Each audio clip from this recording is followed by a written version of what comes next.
Hi guys, இன்றைக்கி ஒரு ஹெல்த்தியான சிவப்பு அவல் உப்புமா எப்படி செய்யணுன்ற ரெசிபி தான் பார்க்க போகிறோம். அதுக்கு நான் இன்றைக்கி ஒரு கப் அளவுக்கு அவல் எடுத்திருக்கேன். தின்னாக இருக்கக்கூடிய அவல்.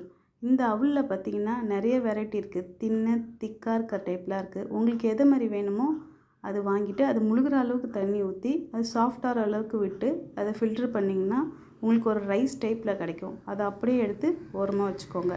இதுக்கான தாளிப்பு ரெடி பண்ணுறதுக்கு பார்த்திங்கன்னா ஒரு பேனில் 1/2 ஸ்பூன் அளவுக்கு தேங்காய் எண்ணெய் ஊற்றி கொஞ்சமாக கடுகு, 1 ஸ்பூன் உளுத்தம்பருப்பு, 1 ஸ்பூன் கடலைப்பருப்பு சேர்த்து நல்லா தாளிச்சுக்கோங்க. ஒரு வரமிளகாய், கொஞ்சமாக கருவேப்பிலை சேர்த்துக்கோங்க. அது தாளித்ததுக்கப்புறமா ஒரு பெரிய வெங்காயம் போட்டு குட்டி குட்டியாக சாப் பண்ணி அதையும் போட்டு வதக்கிக்கோங்க. ஒரு குட்டி தக்காளி சேர்த்துருக்கேன் வதக்கலுக்காக.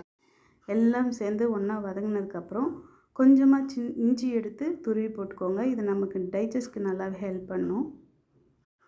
இதெல்லாம் போட்டு வதக்கிக்கோங்க. வதக்குனதுக்கப்புறம் வறுத்த வேர்க்கடலை 2 ஸ்பூன் போட்டு அதையும் வதக்கிக்கோங்க.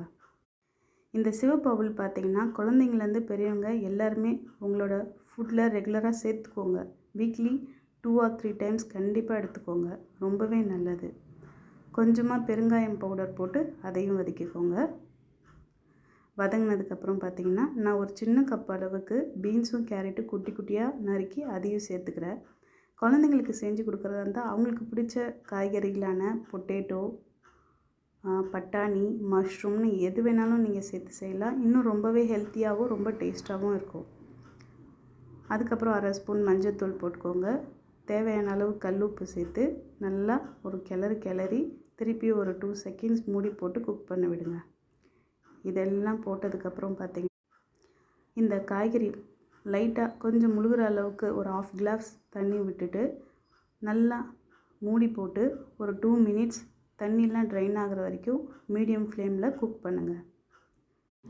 எல்லாமே வதங்கினதுக்கப்புறம் நம்ம ஃபில்டரில் வச்சுருக்க அவளையும் இதோட போட்டு ஒரு கிளறிட்டு உப்பு செக் பண்ணிக்கோங்க. உப்பு தேவைன்னா சேர்த்துக்கோங்க. சேர்த்துட்டு 1 ஸ்பூன் அளவுக்கு தண்ணி சேர்த்து கொஞ்சமாக கிளறி விட்டு மூடி போட்டு ஒரு 2 செகண்ட்ஸ் குக் பண்ணி எடுத்திங்கன்னா ரொம்ப ஹெல்த்தியான சிவப்பு அவல் உப்புமா ரெடி ஃப்ரெண்ட்ஸ். இந்த சிவப்பு அவலில் பார்த்திங்கன்னா நிறைய விட்டமின்ஸ், மினரல்ஸ், கால்சியம், அயன், மேக்னீஷியம்னு எல்லா சத்துக்களும் நிறைஞ்சிருக்கு. இதை கண்டிப்பாக பிரேக்ஃபாஸ்ட் இல்லை டின்னருக்கு எடுத்துக்கோங்க. எடுக்கும் போதே உங்களுக்கு நல்ல சேஞ்சஸ் தெரியும். பிளட் சுகர் லெவலை கண்ட்ரோல் பண்ணும். கட் ஹெல்த்துக்கு ரொம்ப நல்லது. அது மட்டும் இல்லாமல் போன் ஸ்ட்ரென்த்தையும் டெவலப் பண்ணும். ஸோ அதனால் கண்டிப்பாக ட்ரை பண்ணி பாருங்கள். இந்த வீடியோ பிடிச்சிருந்தால் லைக் பண்ணி, ஷேர் பண்ணி, சப்ஸ்கிரைப் பண்ணி சப்போர்ட் பண்ணுங்கள் ஃப்ரெண்ட்ஸ். தேங்க்யூ ஃபார் வாட்சிங். Bye friends.